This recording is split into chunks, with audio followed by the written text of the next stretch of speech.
Clip number 5، اس میں انشاءاللہ آپ سورہ بقرہ کی آیت نمبر 7 سے 9 تک کی تلاوت، ترجمہ اور تفسیر صراط الجنان سنیں گے۔ بسم اللہ الرحمن الرحیم۔ ترجمہ: اللہ کے نام سے شروع جو نہایت مہربان رحمت والا ہے۔ ختم اللہ علی قلوبہم وعلی سمعہم وعلی ابصارہم غشاوہ ولہم عذاب عظیم۔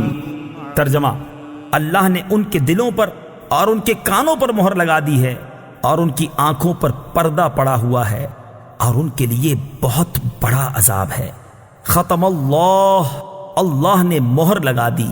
تفسیر صراط الجنان میں ہے، ارشاد فرمایا کہ ان کافروں کا ایمان سے محروم رہنے کا سبب یہ ہے کہ اللہ تعالیٰ نے ان کے دلوں اور کانوں پر مہر لگا دی ہے، جس کی بنا پر یہ حق سمجھ سکتے ہیں، نہ حق سن سکتے ہیں، اور نہ ہی اس سے نفع اٹھا سکتے ہیں، اور ان کی آنکھوں پر پردہ پڑا ہوا ہے، جس کی وجہ سے یہ اللہ تعالیٰ کی آیات اور اس کی وحدانیت کے دلائل دیکھ نہیں سکتے، اور ان کے لیے آخرت میں بہت بڑا عذاب ہے۔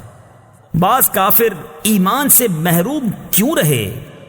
یہاں یہ بات یاد رکھیں کہ جو کافر ایمان سے محروم رہے ان پر ہدایت کی راہیں شروع سے بند نہ تھیں، ورنہ تو وہ اس بات کا بہانہ بنا سکتے تھے، بلکہ اصل یہ ہے کہ ان کے کفر و عناد، سرکشی و بے دینی، حق کی مخالفت اور انبیاء کرام علیہ الصلوۃ والسلام سے عداوت کے انجام کے طور پر ان کے دلوں اور کانوں پر مہر لگی اور آنکھوں پر پردے پڑ گئے۔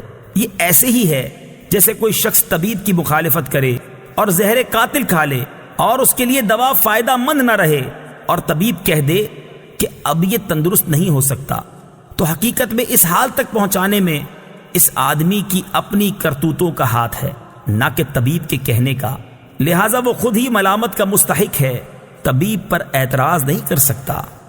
وَمِنَ النَّاسِ مَن يَقُولُ آمَنَّا بِاللَّهِ وَبِالْيَوْمِ الْآخِرِ وَمَا هُم بِمُؤْمِنِينَ۔ ترجمہ: اور کچھ لوگ کہتے ہیں کہ ہم اللہ پر اور آخرت کے دن پر ایمان لے آئے ہیں، حالانکہ وہ ایمان والے نہیں ہیں۔ وَمِنَ النَّاسِ مَن يَقُولُ، اور کچھ لوگ کہتے ہیں۔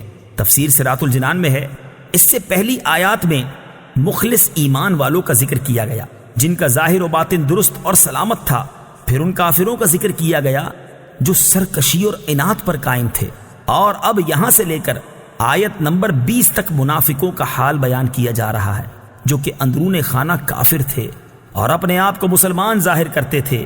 اس آیت کا خلاصہ یہ ہے، کچھ لوگ اپنی زبانوں سے اس طرح کہتے ہیں کہ ہم اللہ تعالیٰ پر اور آخرت کے دن پر ایمان لے آئے ہیں، حالانکہ وہ ایمان لانے والے نہیں ہیں، کیونکہ ان کا ظاہر ان کے باطن کے خلاف ہے، بلکہ حقیقت یہ ہے کہ وہ منافق ہیں۔ اس آیت سے چند باتیں معلوم ہوئیں۔ نمبر 1، جب تک دل میں تصدیق نہ ہو اس وقت تک ظاہری اعمال مومن ہونے کے لیے کافی نہیں۔ نمبر 2، جو لوگ ایمان کا دعویٰ کرتے ہیں اور کفر کا اعتقاد رکھتے ہیں سب منافقین ہیں۔ نمبر 3، یہ اسلام اور مسلمانوں کے لیے کھلے کافروں سے زیادہ نقصان دہ ہیں۔ وَمِنَ النَّاسِ، اور کچھ لوگ، تفسیر صراط الجنان میں ہے، منافقوں کو کچھ لوگ کہنے میں اس بات کی طرف اشارہ ہے کہ یہ گروہ بہتر صفات اور انسانی کمالات سے ایسا عاری ہے کہ اس کا ذکر کسی وصف و خوبی کے ساتھ نہیں کیا جاتا، بلکہ یوں کہا جاتا ہے کہ کچھ لوگ ہیں۔ اسی لیے انبیاء کرام علیہ الصلوۃ والسلام کو محض انسان یا صرف بشر کے لفظ سے ذکر کرنے میں ان کے فضائل و کمالات کے انکار کا پہلو نکلتا ہے، لہٰذا اس سے اجتناب لازم ہے۔ اگر آپ قرآن پاک مطالعہ کریں تو معلوم ہوگا کہ انبیاء کرام علیہ الصلوۃ والسلام کو صرف بشر کے لفظ سے ذکر کرنا کفار کا طریقہ ہے، جبکہ مسلمان انبیاء کرام علیہ الصلوۃ والسلام کا تذکرہ عظمت و شان سے کرتے ہیں۔ يخادعون الله والذين آمنوا وما يخدعون إلا أنفسهم وما يشعرون۔ ترجمہ: یہ لوگ اللہ کو اور ایمان والوں کو فریب دینا چاہتے ہیں، حالانکہ یہ صرف اپنے آپ کو فریب دے رہے ہیں اور انہیں شعور نہیں۔ یخادعون اللہ، وہ اللہ کو دھوکہ دینا چاہتے ہیں۔ تفسیر صراط الجنان میں ہے اللہ تعالیٰ اس سے پاک ہے کہ اسے کوئی دھوکہ دے سکے، وہ تمام پوشیدہ باتوں کا جاننے والا ہے۔